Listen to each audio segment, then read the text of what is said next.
हम लोग अपने इस टॉपिक में आगे बढ़ते हुए बहुत ही इम्पोर्टेंट टॉपिक पर आप पहुंचे हैं।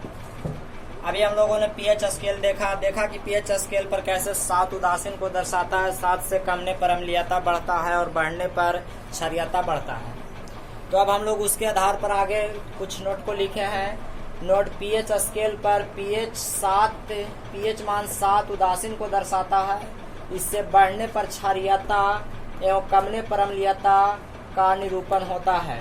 जब बढ़ता है तो क्षारीयता बढ़ने लगेगा और कमतेगा तो अम्लीयता का निरूपण होने लगता है।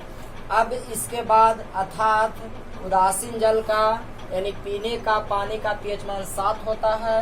अम्लीय जल का पीएच मान 7 से कम होता है। क्षारीय जल का पीएच मान 7 से अधिक होता है। फिर कुछ इम्पोर्टेंट बातों को हमने यहाँ लिखा है। प्रमुख विलयन एवं उनका पीएच मान। प्रमुख विलयन एवं उनका पीएच मान मैं पढ़ दे रहा हूँ। इधर थोड़ा कट रहा है इसलिए मैं पढ़ दे रहा हूँ आपको। यहाँ विलयन अमाशय रस HCl हाइड्रोक्लोरिक अम्ल जो हम लोग को पेट में रहता है, भोजन पचाता है। ज्यादा हो जाने पर गैस की समस्या होती है जिसे एंटासिड के प्रयोग से ठीक किया जाता है। ठीक है, तो अमाशय रस HCl जो हम लोग को पेट में होता है उसका पीएच मान 1 होता है। नींबू का रस का पीएच मान 2.2 होता है। सिरका के रस का पीएच मान 2.4 होता है। शराब का पीएच मान 2.8 होता है। पहले मैं एक बात बता दूं, यह विभिन्न किताबों में कुछ भिन्न भिन्न भी दिए होंगे तो आप इससे ज्यादा परेशानी होने की बात नहीं है। ये अलग अलग किताबों में कुछ अप्रोक्सीमेट वैल्यू भी दे दिए जाते हैं। आगे मूत्र का पीएच मान 6, दूध का पीएच मान 6.4, लार का पीएच मान 6.5 और रक्त का पीएच मान 7.4, पीत का 7.8, कभी कभी 7.7 भी देगा। समुद्री जल का 8.4 होता है। अब एक बहुत ही इम्पोर्टेंट प्रश्न, प्राकृतिक द्वारा उदासीनीकरण अभिक्रिया का वर्णन। प्राकृतिक में उदासीनीकरण अभिक्रिया कैसे होता है अथवा पौधे द्वारा उदासीनीकरण अभिक्रिया। देखिए, हम लोग उदासीन में पढ़े कि जब अम्ल और भस्म एक दूसरे के साथ मिलते हैं तो लवण और जल बनाते हैं तब उदासीनीकरण अभिक्रिया होता है। तो यहाँ प्राकृतिक मतलब प्रकृति में उदासीनीकरण कहाँ देखा जाता है तो मैं आपको एक बता दूं। प्राकृतिक में 2 पौधे हैं।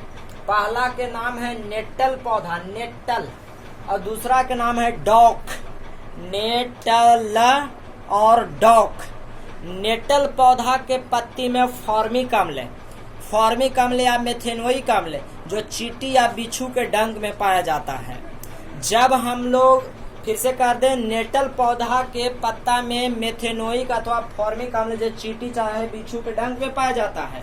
ठीक है, आप याद करें नेटल में क्या पाया जाता है, मेथेनोइक अम्ल। जबकि डॉक पौधा होता है जो भाष्मिक होता है, भस्म पाया जाता है। जब अम्ल और भस्म मिलेंगे तो लवण बन जाएगा, उदासीन हो जाएंगे। तो उसी तरह कहा जाता है नेटल नामक पौधे के पत्ती में, नेटल नामक पौधे के पत्ती में फॉर्मिक अम्ल या मेथेनोइक अम्ल पाया जाता है। जब हमारा शरीर उस पौधा के संपर्क में आता है, जब हमारा शरीर उस पौधा मनोपत्ति के संपर्क में आता है तो हमारे शरीर में खुजलाहट होने लगता है। अब इस प्रभाव को कम करने के लिए डॉक पौधा जो उसके अगल बगल ही रहता है उसके पत्ती को तोड़ करके खुजली वाले स्थान पर रगड़ देने से खुजली ठीक हो जाता है। परंतु यह क्रिया यह हुआ कि हमने अम्ल जो था मेथेनोइक अम्ल, डॉक जो भस्म पाया जाता है उसको रगड़ देते हैं तो ठीक हो जाता है, यानी उदासीनीकरण अभिक्रिया हो जाता है। तो मैं आपको एक बार फिर से समझा दूं, नेटल नामक पौधा के पत्ती में फॉर्मिक अम्ल या मेथेनोइक अम्ल उपस्थित होता है। जब शरीर इसके संपर्क में आता है तो खुजली जलन होने लगता है, जिससे डॉक पौधा के पत्ती को खुजली के स्थान पर रगड़ने से ठीक हो जाता है। ठीक है, क्योंकि यह भास्मिक प्रवृत्ति का होता है। तो डॉक पौधा में अम्ल पाया जाता है कि भस्म, तो जोरदार लड्डू मिलेगा, नहीं तो बोलिए, ध्यान से बोलिएगा, भस्म पाया जाता है। ठीक है, जब हम लोग भस्म की अभिक्रिया कराएंगे तो क्या बन जाएंगे, लवण उदासीन अभिक्रिया हो जाएगा। देखिए, प्राकृतिक में हम लोग नेटल पौधा को 2 नाम से ज्यादा जानते हैं। हम लोग ज्यादा कहते हैं कि यह बिच्छुत्ती पौधा है। क्या, बिच्छुत्ती या उरकुशी के नाम से जाना जाता है। जरूर आप याद रखिए, बिच्छुत्ती या उरकुशी नेटल पौधा को हम लोग किस नाम से जानते हैं? बिछुत्ती या उरकुशी। याद रखेंगे नेटल पौधा, नोट लगा करके आप लिख लेंगे नोट, नेटल पौधा को बिछुत्ती या उरकुशी नाम से भी जाना जाता है। तो अब हम आप लोग से एक और ऑब्जेक्टिव सवाल पूछते हैं, देखते हैं आप लोग में कितने बच्चे इसका कमेंट बॉक्स में उत्तर देते हैं। तो आपसे हम पूछना चाहते हैं, बिछुत्ती पौधा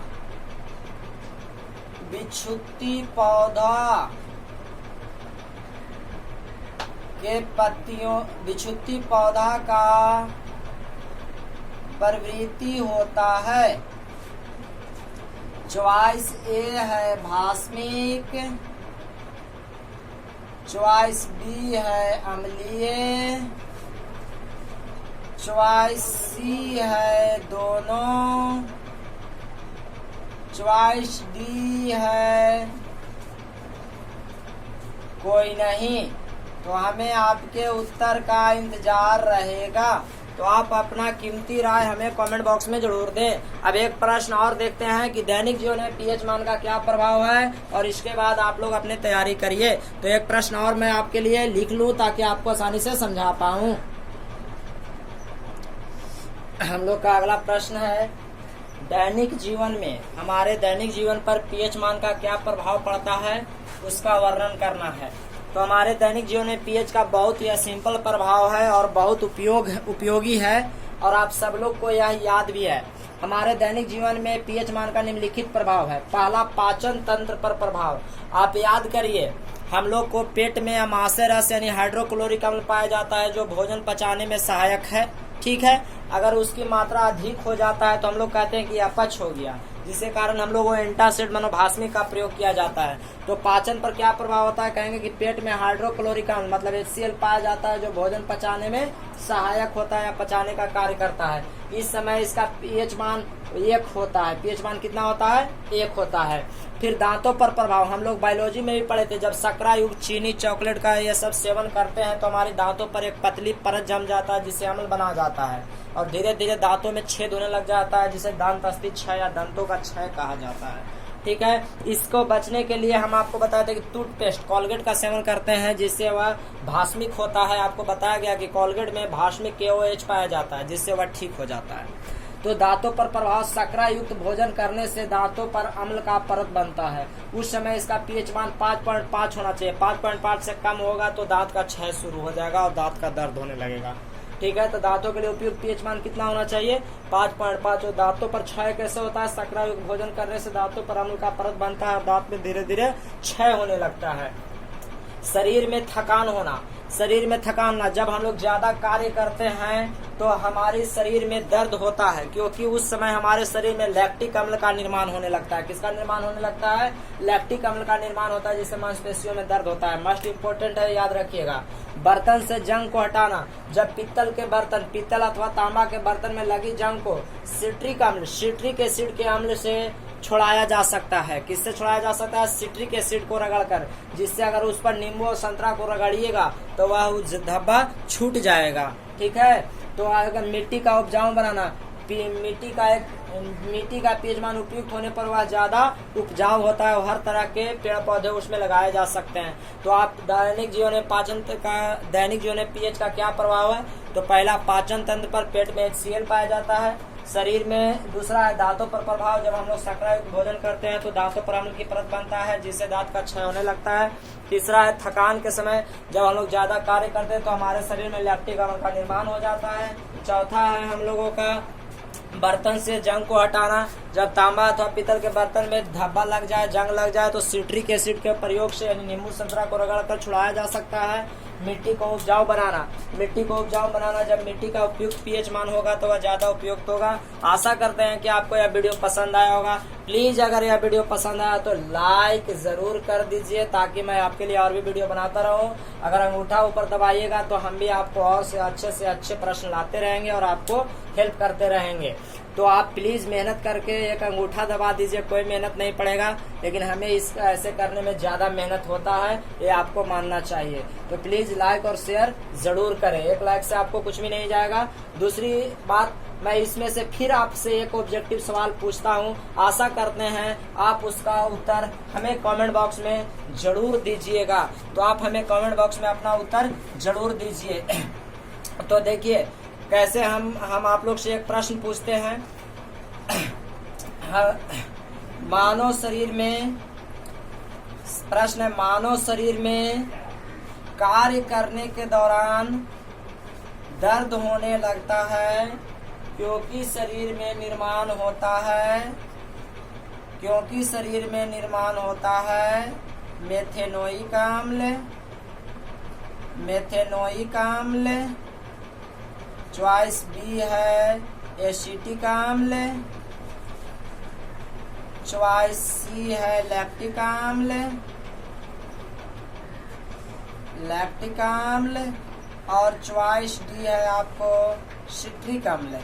तो हमें आपके उत्तर का इंतजार जरूर रहेगा। आप अपना कमेंट बॉक्स में हमें अपना उत्तर जरूर दें, और आपको हर विषय फिजिक्स, केमिस्ट्री, मैथ, बायोलॉजी का वीडियो हमारे लिंक पर, हमारे चैनल पर डाला जा रहा है। आप निरंतर रूप से उसको देखिए। आप हमारे पहले वीडियो के प्ले लिस्ट वीडियो में जाइए, वहाँ पे हमारा सब वीडियो तकरीबन 100 वीडियो के आसपास डाला जा चुका है, उसको देखिए और अपने फायदा लीजिए और अपने पढ़ाई को जारी रखिए। तो इसका उत्तर आप कमेंट बॉक्स में जरूर दें।